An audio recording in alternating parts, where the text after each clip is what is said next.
Recently, I was on one of my business trips and I had a couple of hours off and I was wandering around in this city, and I was in that area where there were a lot of hotels, one hotel, the next hotel, then there was a restaurant and a little shop and another hotel and hotel after hotel. And I saw so many hotels, and then I wondered, why do some hotels invest so much money that the facade, that the view of the hotel is so beautiful, and others don't invest that much?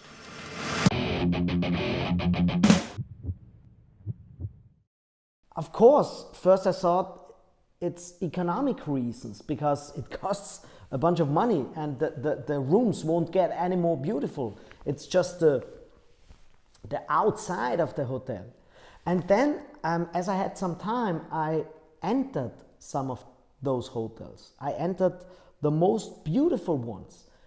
And I also entered some shabby ones, some hotels where you thought, oh, that has the aura of a 1970 hotel, and I was astonished as I saw some of the entrees, there was red carpets outside on the sidewalk, red carpets, and you entered and the doors opened and you were in the lobby and you were disappointed because the lobby was small, it was dark, there was not a lot to see. And I thought, isn't that the same with our body language? Sometimes we invest so much in our outside, in our facade, how we look like, and we invest in our dressings, and we invest in our makeup and hairdo and all the symbols for our status, and we don't take time to think about our inner values. We don't take time about, I'm shiny, but please don't talk to me.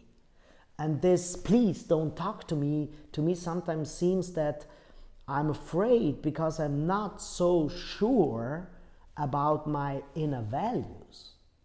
And I thought, in a hotel where you saw the facade and the outside so beautiful, and you would enter it, you would be so disappointed.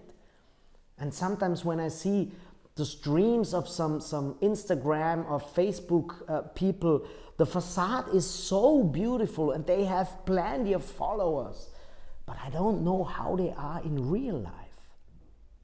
And you know what? Then I entered some of those shabby 1970s hotels. And there was especially one, I opened the door and it was super chic. It was one of those really freshly renovated lobbies, with furniture and architecture where you think, wow, that was really done in a very tasteful way. But I thought, if I wouldn't have had time, and if I wouldn't have that interest in how it looks beyond the facade, I would never have entered one of those hotels. Especially this one, I remember.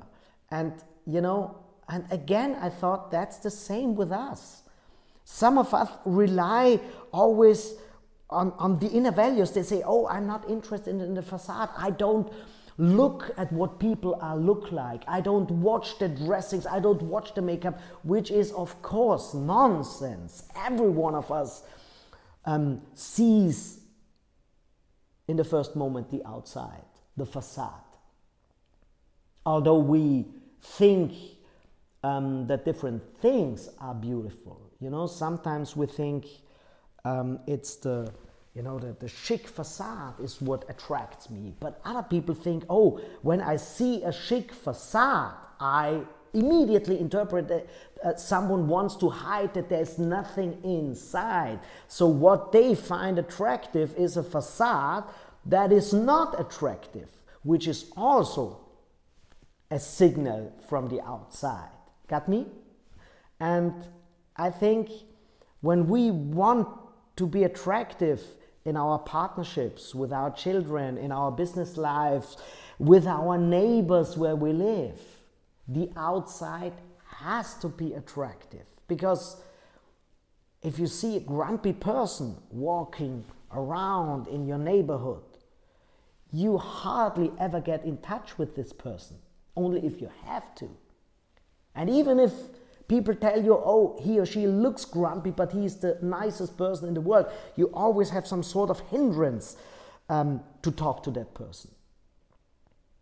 And that's why I think we have to make it easy for other people to be interested in our inner values. And that is the second point.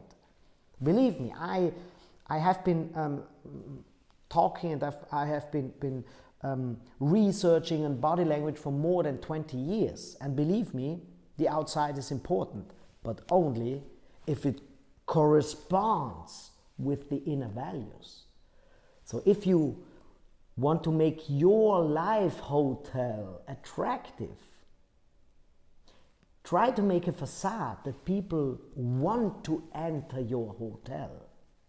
But don't invest all your energy in the outside, because then you don't have any more energy for the inside. And only if both of those worlds correspond and if they are aligned, you are a charismatic person. And when I work with people on their body language, I always find what makes a person special, because that has to be shown in the outside. Because if a silent person with strong inner values shows that calmness in her body language or his body language, that goes aligned with the inner values, and that is charismatic. And the same is with when you see a very lively person, you know, a lot of motions in the body language, with the gestures, with the facial expressions, you would expect that there is a joy inside this person, that there is energy inside this person. And that has to correspond. And if you find what makes each and every person special, then every one of us can have a charisma and an aura that makes you irresistible.